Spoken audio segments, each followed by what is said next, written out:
What's up everybody, this is Age and we're back with another Guild Wars 2 video. Today will be my Deadeye first impressions from the Path of Fire demo weekend for Elite Specializations. I played around with Deadeye in World vs. World and PvP and some testing on golems with different setups. So without further ado, let's get started. Now, I'm going to start off with traits. Deadeye's Gaze is the first minor trait. It grants you access to Deadeye's Mark, Malice, Rifle, and Cantrips. Now let me explain Deadeye's Mark and Malice a little bit. Deadeye's Mark is your new F1, it replaces Steel, and it allows you to mark a single target in order to do the normal things that Steel does, but to also gain Malice. Now, Malice is a stacking damage buff you gain over time. From the demo weekend, the damage was 3% per stack. You gain stacks faster if you attack rather than not attack. You also gain stacks up to a cap, which is 5 by default. Now these stacks last for the duration of the Deadeye's Mark, which is 25 seconds. Now a few things to note about Deadeye's Mark. One, you cannot keep max stacks of Malice all the time. Whenever you reapply the mark, it will reset your Malice to 0, so you always reset to 0 if you run out of the duration of the mark or reapply the mark. Number 2, all Steel traits work with Deadeye's Mark, Mug, Improv, Sleight of Hand, etc, etc. Number 3, you lose the gap close of Steel for the ability to use Deadeye's Mark from 1500 range. Number 4, if you get the cast off, you will always apply your mark. Players can dodge or block the damage of Deadeye's Mark if you trait for it, but the mark will apply and you will still start to gain Malice stacks. Number 5, Deadeye's stolen skills are different from Base Thief and Daredevil. You gain access to 9 different stolen skills, which all can be used at 1500 range. The skill you get is random, so it doesn't matter if you mark any specific profession.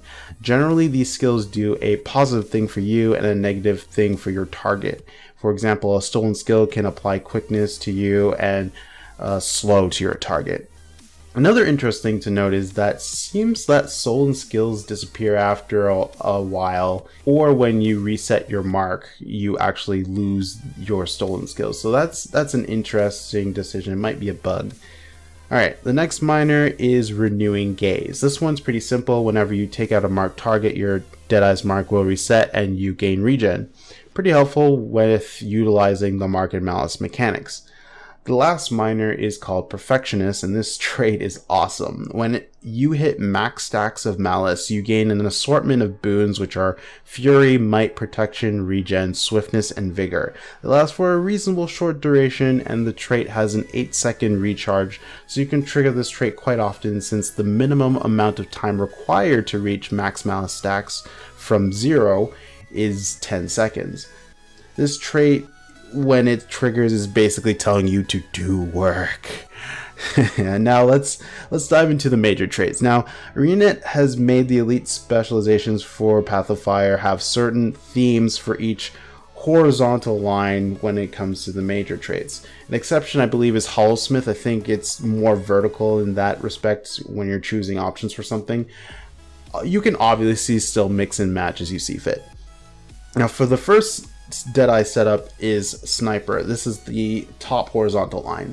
The traits are Revealed Malice. You gain Malice and Might when you are revealed and have a target marked.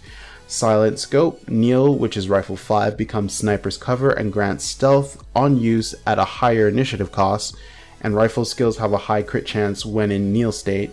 And Maleficent 7 is the last trait. Your max Malice goes from 5 to 7.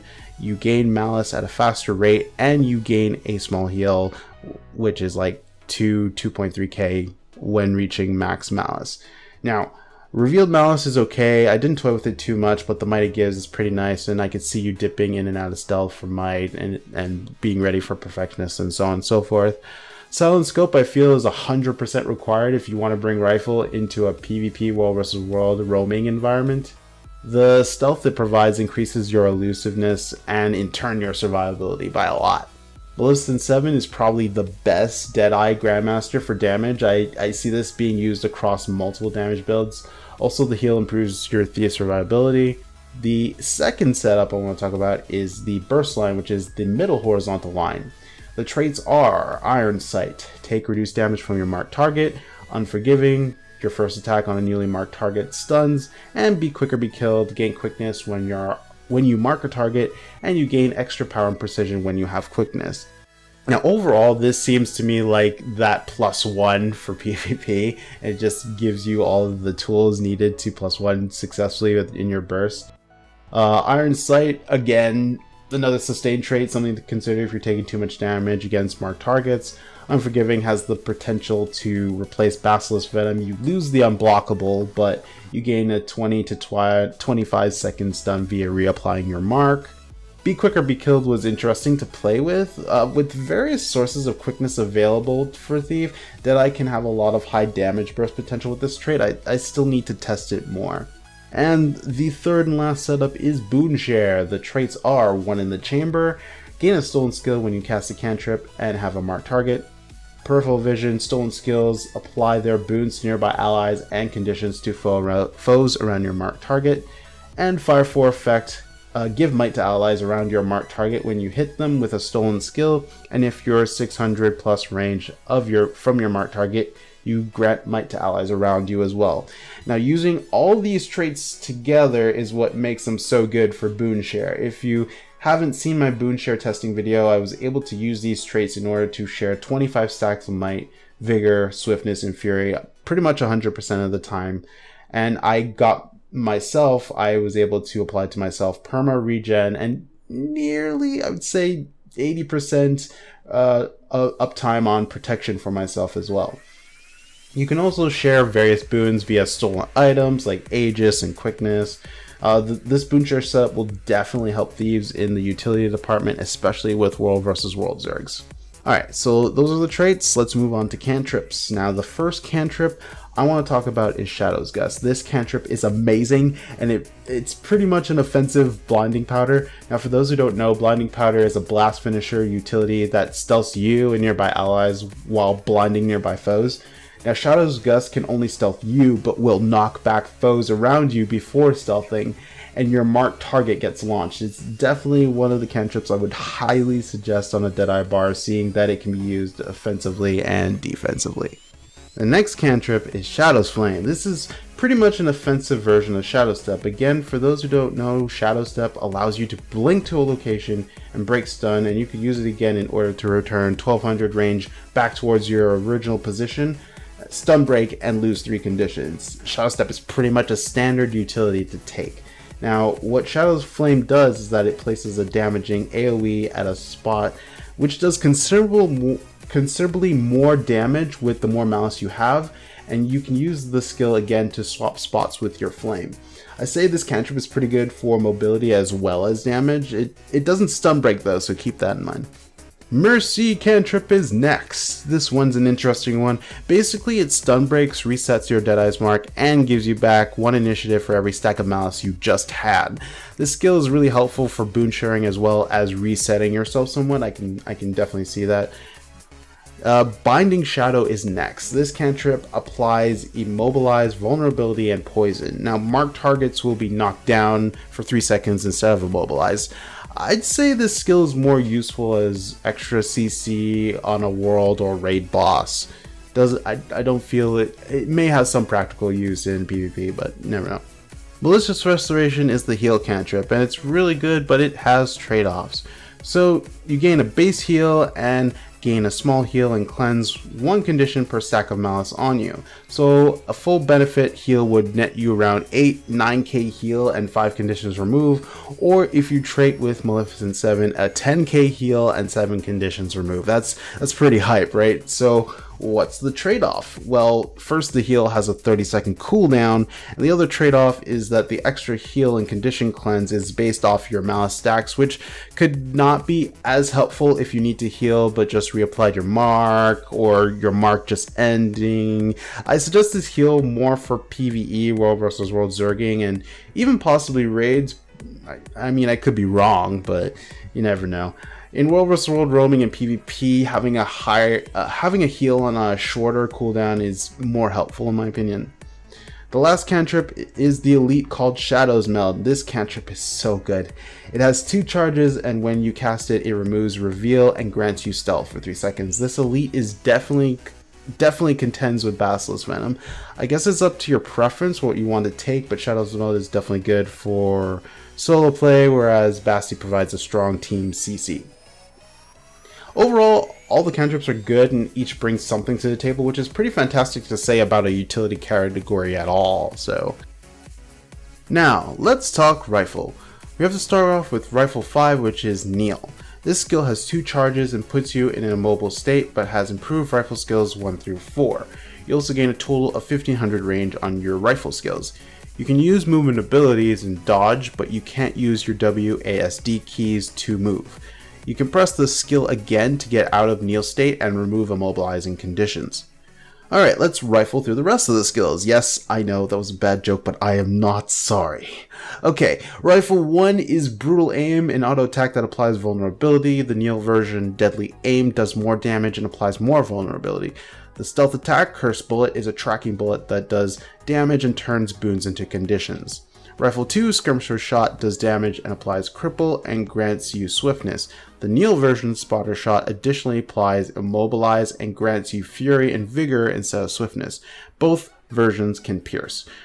Rifle 3, Double Tap, does the damage and grants Might per hit. The Kneel version, 3-round burst, does the same thing but with 3 shots instead of 2, but if you could tell by the names already, you could tell how many shots there were going to be. Anyway, Rifle 4, Death's Retreat, Shadow steps you backwards and you lose 1 condition and apply poison at your starting location.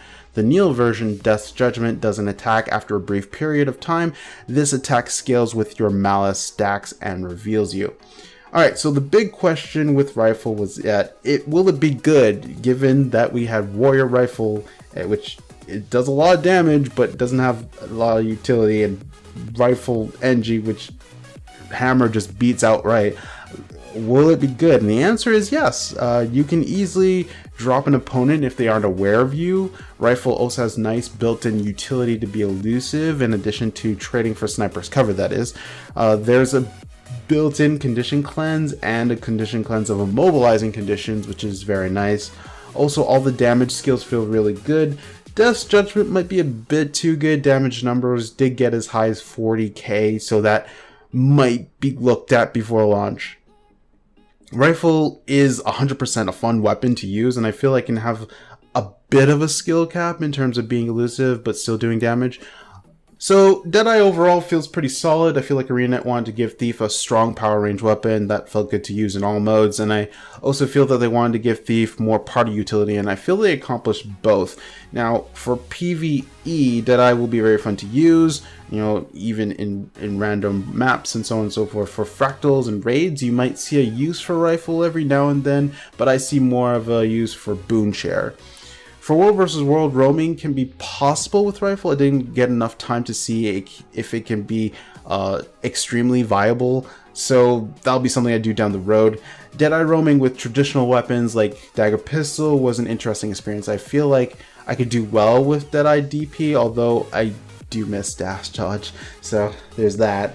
Rifle and boon share are definitely options for world versus world zerging, as you bring something to the table outside of Venoms. For PvP, Rifle might face a bit of a problem. In PvP, shortbow is a must for mobility, so with Rifle that's 2 projectile weapons you're carrying, and I'm not sure how that'd fare versus the assortment of projectile reflex and destructions available, so that'll really be something to try out and see.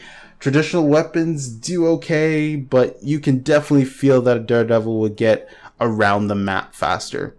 To conclude, Deadeye is a pretty solid spec which, with clear trade options, great across the board cantrips, and a weapon that traditionally doesn't get much use, has pretty great built-in utility.